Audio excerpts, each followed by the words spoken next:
Мост Сират. Известный мост над адом. Без сомнения, мы все будем проходить этот мост, который тоньше волоса и острее меча. Никто не дойдет до конца, пока не пройдет 7 этапов вопросов. 7 вопросов на 7 разных остановках. Итак, что же за 7 вопросов? И будешь ли ты готов ответить на эти вопросы?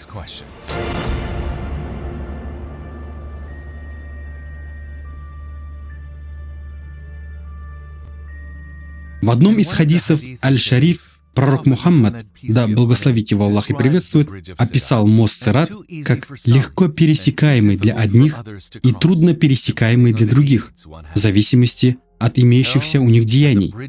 В аду есть мост, который тоньше волоса и острее меча. Там оковы и шипы, которые хватают тех, кого пожелает Аллах.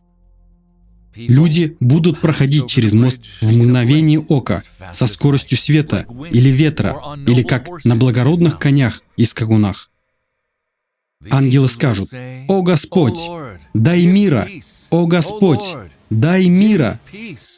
Будут говорить они постоянно. Там будут те, кто выживет без единой царапины, кто имеет повреждения, а также будут те, чьи лица будут брошены прямиком в огонь. Да, как это было понятно из хадиса, люди будут проходить через мост, основываясь на их степени перед Богом. Некоторые будут проходить со скоростью света, в то время как другие будут ползти до конца своего путешествия. Как сказано в Коране, в суре 79 аяте 6, Исрафил дунет в рог дважды.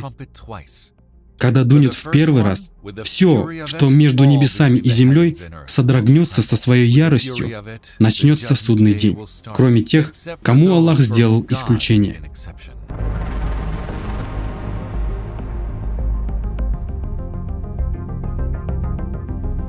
Когда дунет в рог во второй раз, начнется воскрешение. И люди побегут к своему Господу, чтобы собраться в Махшаре, месте воскрешения. Те, кто был воскрешен в этом ужасном Махшаре, будет давать отчет за свои деяния, которые они совершили на земле. Об этом сказано в аятах Корана. Твой отчет, данный тебе в правую руку, это признак хороших вестей из рая. Если же твой отчет дан тебе в левую руку или из-за спины, то это новости о наказании в аду. Пока ты находишься на земле, ангелы, писари, кираман катибин записывают все и везде. Все хорошее, что мы сделали, и все грехи, что мы совершили, будут перед нами.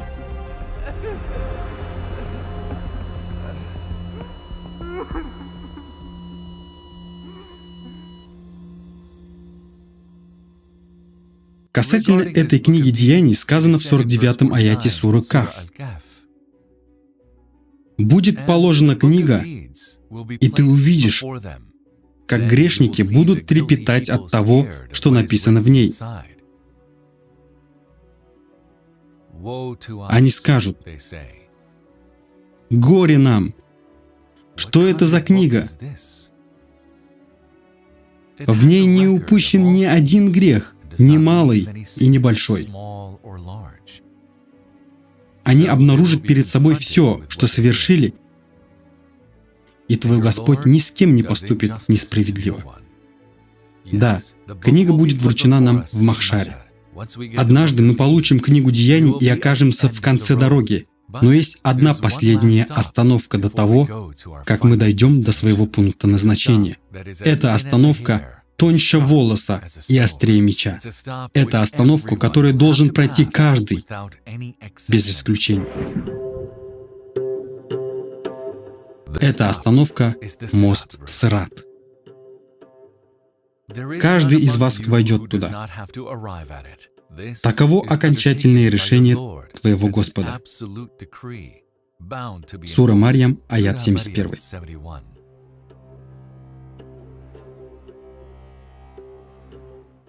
Согласно хадисам, сират — это прямой путь над адом. Все пройдут через него.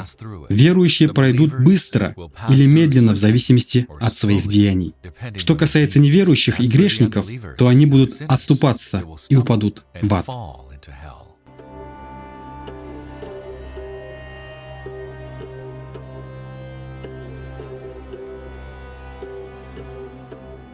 В хадисе нашего пророка, мир ему и благословение Аллаха, сказано, что в числе первых, кто пересечет сират, будет он сам, а затем его умма. И люди пересекут его быстро, если их деяния были хорошими. Итак, о чем будет спрошено, когда вы будете пересекать этот мост? На сирате каждый будет спрошен о его добрых делах и грехах, которые он совершил в своей жизни. Как мы уже сказали в начале, никто не будет в состоянии пересечь сират, пока не будет допрошен на 7 этапах. 7 вопросов и 7 разных остановок.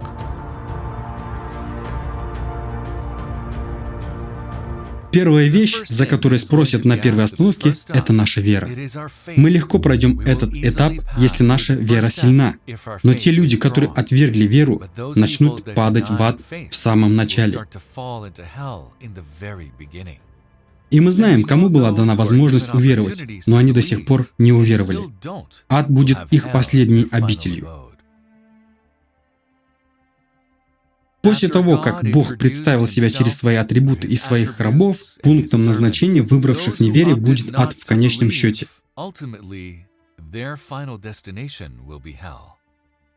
Ад будет таким беспощадным, что когда его спросят: «Ты полон?», он заревет и ответит: «Нет ли добавки?».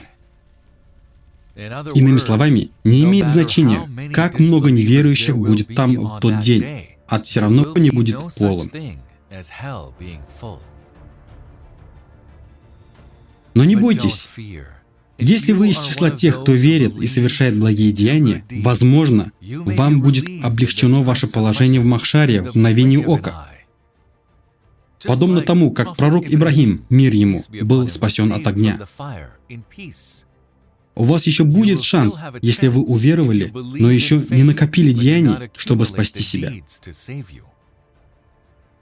В противном случае там будут крюки, которые не оставят вас одних из-за ваших грехов. Если вы избавите себя от тех крюков, то это хорошо. Но если нет, то огонь ада будет ждать, чтобы проглотить вас.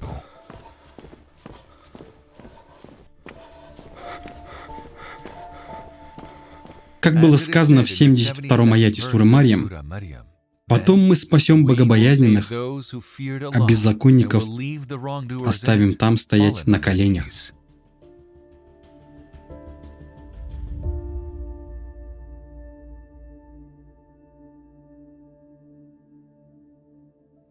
Давайте продолжим говорить о том, каким будет наше путешествие на мосту. Ад будет бросаться в глаза со всеми своими ужасами под нашими ногами. Мы будем стараться не смотреть и будем стараться сконцентрироваться на его прохождении. Мы будем смотреть на окружающих нас людей. С одной стороны будут те, кто раскаялся, а с другой стороны будут те, кто упадет в ад. Также там будут те, кто был внимателен к своей загробной жизни, будучи в этом мире. Они будут теми, кто пройдет через мост быстро, без каких-либо страданий. После успешного ответа на первый вопрос мы дойдем до пункта, где будет задан второй вопрос. Конечно, то, за что мы будем отчитаны здесь, это наша молитва, которая является самым значимым столпом после веры. Это столб ислама. Если ваши молитвы полные и искренние, то ваш расчет будет легким. Но если ваши молитвы не в порядке, то ваше здание веры может разрушиться. Слова нашего пророка, мир ему и благословение Аллаха: молитва — это столб ислама. Кто бы ни оставил ее, тот разрушил свою религию. Если мы не хотим, чтобы нас коснулся адский огонь, то мы должны быть уверенными, что наши молитвы подобны крепким опорам здания.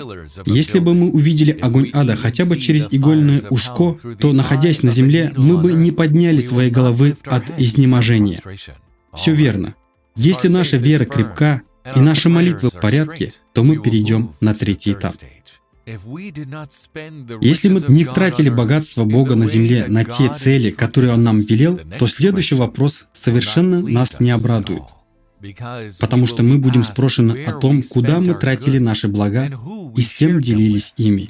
Мы будем спрошены, давали ли мы закат? Подумайте об этом. Вы прожили свою жизнь, думая, что данные вам Создателем богатства являются вашей собственностью, вместо того, чтобы давать закат, который велел нам раздавать Бог. Вы выбрали прятать его от нуждающихся, вернее, от законных его владельцев. Нам следует искать убежище у Бога от подобной ситуации. Если мы будем прятать наши блага, то небеса тоже будут спрятаны от нас. Если мы заработали и потратили наши блага в соответствии с тем, что Бог нам велел, то на следующей остановке мы будем спрошены о посте, который был предписан нам так же, как и народам, что были до нас. Если мы не хотим сожалеть на протяжении всего опроса, то мы должны возместить наши посты, которые мы не держали из-за всякого рода отговорок в прошлом. После этого мы окажемся на 5-й остановке. Здесь мы будем спрошены о паломничестве. Если вы откладывали паломничество в связи с финансовыми трудностями, то вы должны совершить его, когда будете достаточно финансово стабильны для этого. Если мы находим оправдание и не выполняем эту обязанность, несмотря на достаточную финансовую стабильность для совершения этого, то мы можем столкнуться с ужасающим итогом. На 6-й остановке мы придем к тому, что беспокоит всех без исключения. Это защита прав других и забота о наших родственниках.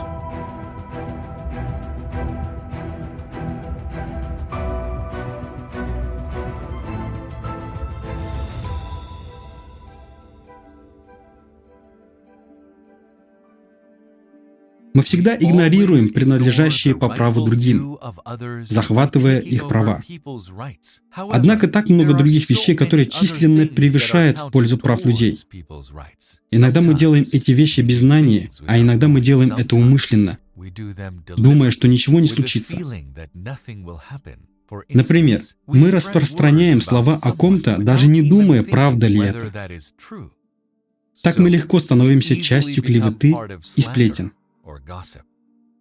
Понятия «семья» и «родственники» важны в нашей вере. Этому нужно придавать большое значение. Однако мы не всегда можем ладить с каждым родственником. Нам, возможно, не нравится что-то из их поведения, но это не означает, что мы должны полностью оборвать узы с ними. Давайте оглянемся назад, на сподвижников пророка, мир ему и благословение Аллаха. Некоторые из их родителей даже не были мусульманами, но сподвижники все же пытались угождать им во всем, за исключением тех вопросов, которые запретил Аллах. После прохождения всех этих этапов мы будем спрошены о чистоте, другими словами, о гусле. Если мы ответим на предыдущие 6 вопросов, то по Божьей милости мы будем среди очищающихся. Если бы у нас были трудности с очищением, то было бы маловероятным прохождение предыдущих этапов.